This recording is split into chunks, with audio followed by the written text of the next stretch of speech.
Malam Nura Edita. Wato yau ma ina da labari mai daɗi da zan baka. Ni kuma ina jin ka yau ma. Masha Allah, wato ka san wani abu. Sai ka wadi ne Malam Edita. Wata rana na dawo daga makaranta. Da na dawo daga makaranta sai na zo na tada maman mu a gidan.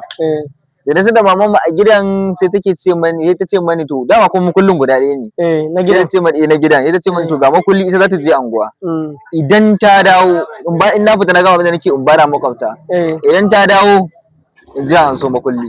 In ta dawo za ta anshi makulli a makwabta. A makwabta sai na gane. Wuce in ce makaranta. Nace to kike da mama ba matsala. Yadda ba muka yi ban kwana. Na gama cin abinci na gama komi. Zan taho. Ka san me ya faru? Sai na kulle gida sai na zago in bada makwabta. Sai na ga makwabta ba su na.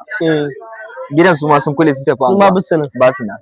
Naka to a'a to in nace da makulli mama mu tana iya zuwa ta nema. Naga kuma to kuma ya zan yi? Kawai na ce to bari tilla makullin ta katanga idan ta zo bari tilla makullin ta katanga idan ta zo sai ta hau ta ɗauko. Malam Nura irin da ka abona labarin da ke. Na rasa da Allah kar tilla makulli ta katanga sai bayan na tafi ranka tantu in ta hau ita za ta hau katanga ta ɗauko soya. Ita ta ma sai da singiran an san baka jilla ma. Bata ma san baka jilla haka jira. Ka zo da labari na. Ba wannan labarin na kai abin da ya to yaya ba sai ba koko tanka akwai labari makamancin haka. Akwai labarin da akwai labari fere. Bari in baka wani labari. Ko kara ma daya. Bari in baka wani tukwanan. Akwai lokacin muna yara. Muna wasa ana wasan dare irin wannan. A ka zo da abokan ku yi ta wasa. Na'am. Cikin farin wata. Mun zo muna wasa kawai ne sai ana da mai iska ne ga gani. Sai muka yi wata leda tana sama katanga.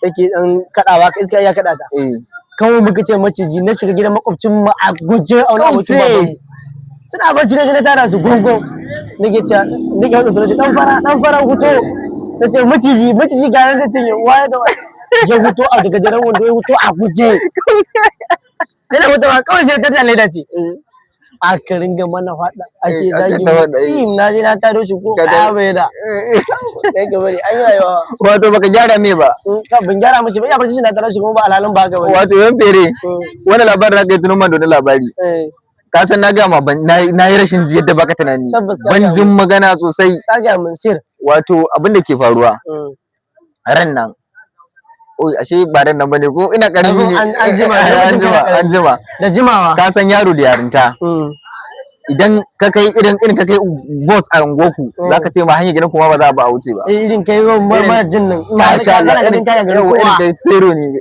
na rantsi da Allah fere da komai bai wuce ko wata yarinya in ba hina wata ban zai gari wata buga mai da wani kwata dubu gyara ta yarinyar nan wannan da ba wanda haru kawai da zo tara hanyar gidanmu na ce ba mai wucewa to dama yayi irin yan yare nake tarewa wanda ka san ka fi karfin yau na fi karfin su nake tarewa na gane kawai na tare yaren na ce wallahi ba ta wuce da ta kuma wallahi zai ta wuce na ce wallahi ba ta wuce aka ta durmin aka ta abubuwa ta zage ni in zage ta yaren nan ba ta ce abu ta buda man ba ta ce a buda na rantsa da Allah yaren nan muka buda Qur'ani ta ringa wuce jigani yayin ta daga ni sama ta buga ni kan kwata gidanmu inna lillahi wa inna ilaihi raji'un kabal alale ta gama da Qur'ani ka san ina kwata gidanmu ne irin islam ne haka Qur'ani ta daga ni ta tula ne sai da gurbatan nan da ake da kaza ana jira bulo Qur'ani ka tarka jawa ne inna lillahi wa inna ilaihi raji'un jawa ta kim ta wuce jigani ta je tero da ta kai shi ka ganin kanka kai gangale wallahi bai ka ji wannan labarin da tafiga karshe dai Allah da kun biyo ta an yanzu ne in bai na bata kashi ba shi gani Qur'ani ya rama wallahi ko ni ban da ta ga